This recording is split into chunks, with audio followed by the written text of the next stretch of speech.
What's up, everybody? Tim Anderson here, aka Renfail. Welcome back to the latest chapter episode of the Monday's Middle Earth show, where we're reading through The Hobbit, The Lord of the Rings, and The Silmarillion in order. We're currently in The Return of the King. We are on chapter 2, The Passing of the Grey Company. We've graduated. This series has sort of evolved. When we first started in The Hobbit, I did The Hobbit, I think, in one or two episodes, and then The Fellowship of the Ring, I was sort of doing multiple chapters per episode. And then by the time I got to the end of the end of the Fellowship of the Ring, the Two Towers, I was doing one chapter per episode. So we do one chapter per episode, and rather than just doing a straight up review like I was doing in the beginning, now we're doing these sort of live read throughs where I'm reading through on my Kindle and then I'm cutting the dead space out where there might be 5 minutes where I'm reading in silence. And anytime I have commentary, that's what's left is the commentary um, that gets left over for these videos. So it's sort of like a watch party, but it's a read through party. So you guys are getting my thoughts in the moment as I'm reading through things. I have found that this is way better for me from a time perspective because I don't have to read, take notes, and then do the episode. I can read and do the episode at the same time, and I don't forget things because I'm doing it in the moment as opposed to trying to write notes and do things afterwards. In any case, if this is your first time here, welcome. Don't forget to like, subscribe, hit the bell icon so that you can continue to get updates in the future as we continue to do the Mondays of Middle Earth show. After the Silmarillion, which we'll be doing probably throughout the entirety of 2023, we will probably be getting into history of Middle Earth and beyond. And this is just sort of, it started off as a way for me to better educate myself because I haven't read the books in 20 years so that I could sort of analyze the Rings of Power a little bit more. And now it's just turned into its own thing because I'm starting to do more and more content here on my channel that's all about the Lord of the Rings and Tolkien lore that's not necessarily related to Rings of Power. So if you like that kind of stuff, you'll fit right in here. Don't forget, drop a super thanks on this video after it's been uploaded. You can also, if you're here during the premiere, you can do a super chat or a sticker. There's more ways to support, which we'll talk about at the end of the video. But in the meantime, let's go ahead and get started through the read through of Chapter 2 of The Return of the King, The Passing of the Grey Company. There's an interesting line of dialogue here as we get going. Legolas is asking, "Where are we all headed?" And Aragorn says, "I cannot say yet." He mentions that the king is going to muster all that he can command at Edoras 4 nights from now. He says from there he'll probably ride down to Minas Tirith. He says, "But for myself and any that will go with me, dot, dot, dot." And Legolas goes, "I will, I will." And Gimli says, "So will I." And Aragorn says, "Well, as for me," he says it's dark before me. He says, "I must go to Minas Tirith, but I don't yet see the road." But this is the part that I want to say. He says, "An hour long prepared approaches." He's been preparing for this his whole life. This is the confrontation. This is the moment of him not only confronting Sauron, but also confronting Denethor and confronting his past and becoming the man that he has been training to be the whole time, which is the king. This is the Return of the King is the name of this book. This is one of the coolest moments of the chapter because they're riding in the dark and they hear hoofbeats approaching, riders pursuing them, and as it looks like there's going to be a confrontation, right? Because Amir's like, "Halt! Who rides in the land of Rohan?" Um, and the guys answer, "We're seeking the king, we're seeking the land of Rohan, etc." Uh, this is the realm of Theoden the king, says Eomer. "None ride here save by his leave. Who are you, and what is your haste?" He says, "I am Halbarad Dúnedain, ranger of the north," cried the man. "We seek one Aragorn, son of Arathorn, and we heard that he was in Rohan." And Aragorn springs forth and says, "You have found him. Halbarad, of all joys, this is the least expected." So this is a reuniting of Aragorn with his kinsmen. I mean, these are his men. These are the Dúnedain. Such an epic moment here, especially for those of you like me who have played Lord of the Rings Online. There is a huge chapter of the game in between Mirkwood and Isengard where you get to do a bunch of quests with the Grey Company, and it's all about meeting all of these men who are a part of the Grey Company and doing quests and missions for them and earning faction and couple of sets of cosmetic gear. Not to get sidetracked, I love Lord of the Rings Online. If you're not playing it, you should. Oh, Elrond's kids are here too. Eladin, and Elder here. Is it Eladin or Aladdin? I never want to say Aladdin because I feel like, rub the genie's lamp. Um, but Elrond's sons are here as well. Aragorn did not summon them. He said, I sent no word. So why are you here? That's a good question. Ah, this is because Elrond sent them forth. Ah, with a word of warning. If thou art in haste, remember the paths of the dead. Ooh, Elrond and his gift of foresight. Aragorn wants to know, what does Halbarad have? What is that you bear, kinsman? For he saw that instead of a spear, he bore a tall staff, as it were a standard, but a close furled in black cloth bound about with many thongs. And he says, it is a gift from the Lady of Rivendell. She sent it with a message that says, the days are now short, either our hope cometh or our hopes end, or all hopes end. Therefore I send thee what I have made for thee. Farewell, Elfstone. And he goes, ah, I know what it is that you bear. This is a moving moment because it says he looked away to the north under the great stars, and he fell silent and spoke no more while the night's journey lasted. So Aragorn is it's all about contemplation at this point. He is contemplating everything he has to do. He's contemplating Arwen's love for him, the message of Elrond. He's feeling the weight of the burden that he bears as being the king and all the things that he must do. Mm. So this is where we get the answer of why are they here. Gimli says that word came to Rivendell, saying, Aragorn has need of his kindred. Let the Dúnedain ride to him in Rohan. But whence this message came, they are now in doubt.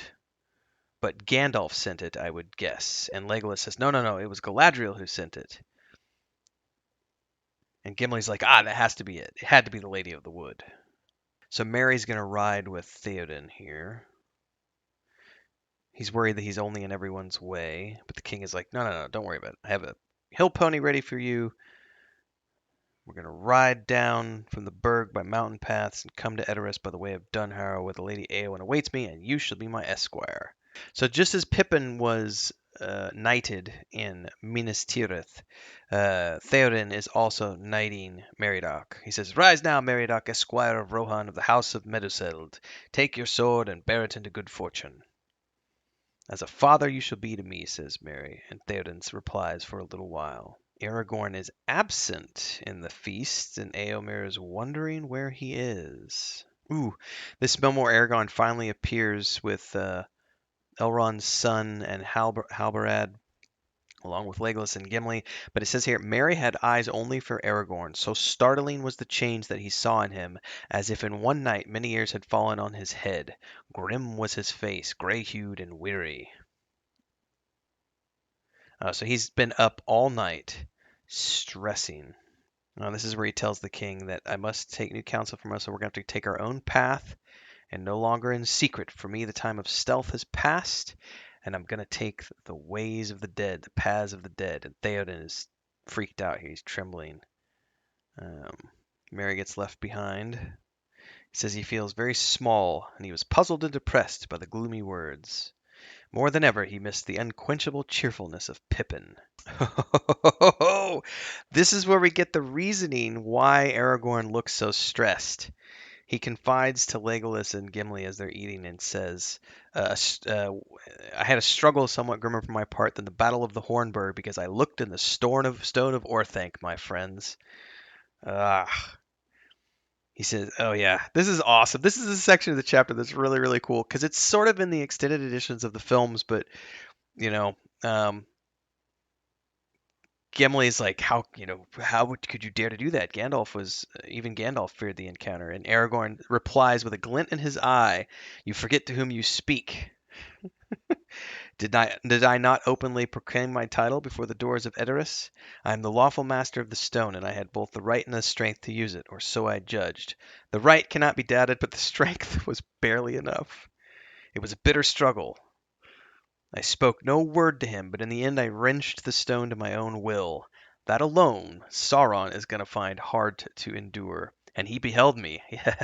Yes, he did, Master Gimli. He saw me, but in another guise than you see me here. Oh, that's awesome. The eyes of Orthanc did not see through the armor of Theoden, but Sauron has not forgotten Isildur and the sword of Elendil. Now in the very hour of his great designs, the heir of Isildur and the sword are re-revealed, for I showed the blade reforged to him. He is not so mighty yet that he is above fear.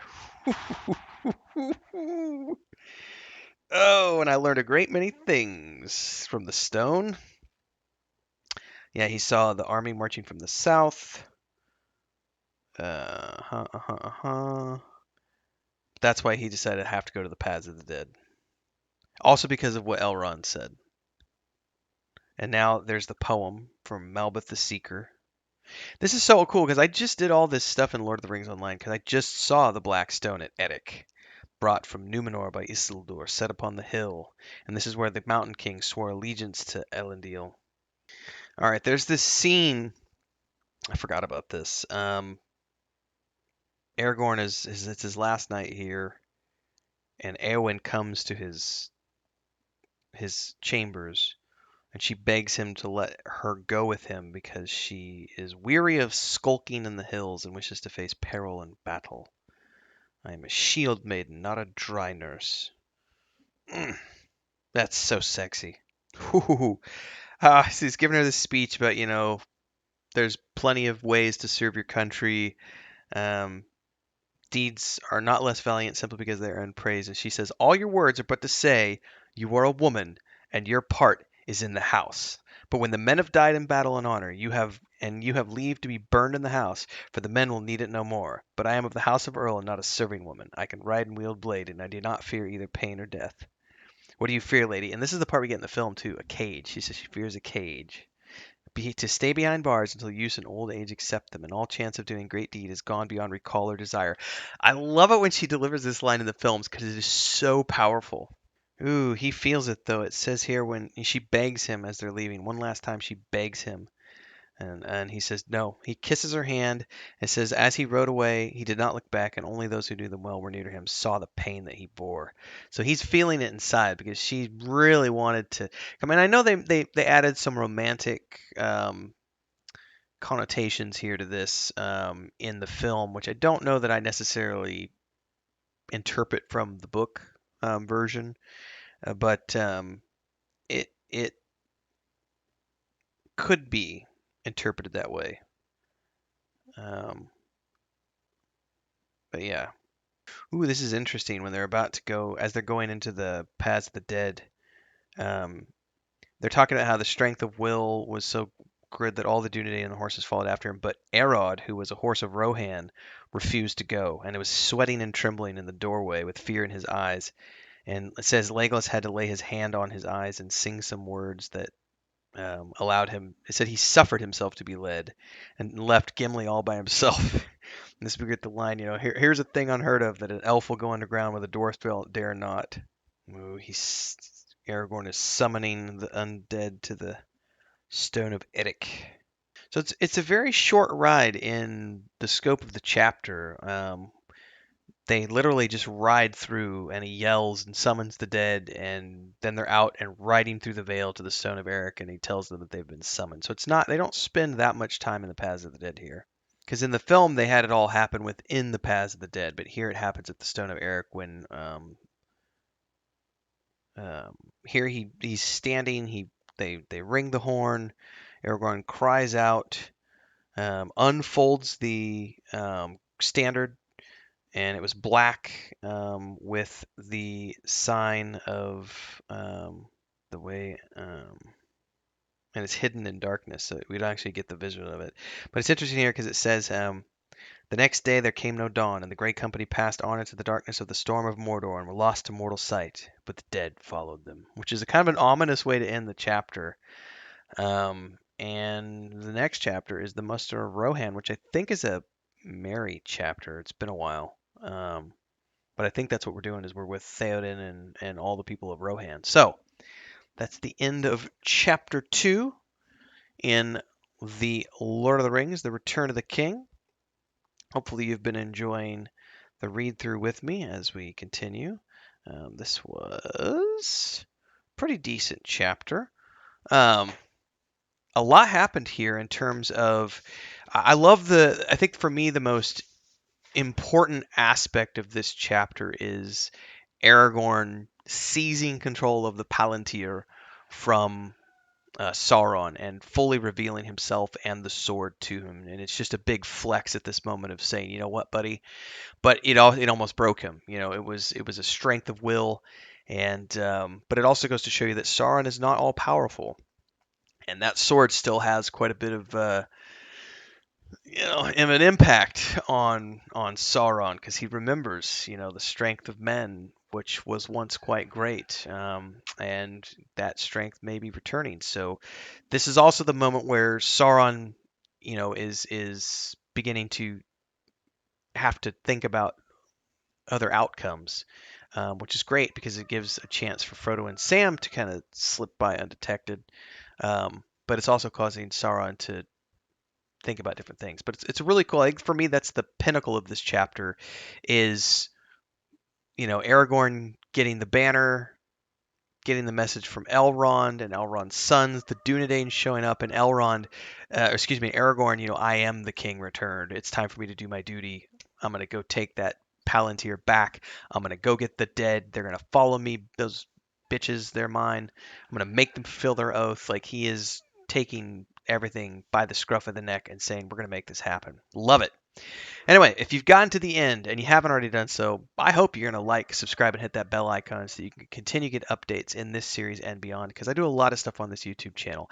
If you liked this and you like this show, do me a favor and support.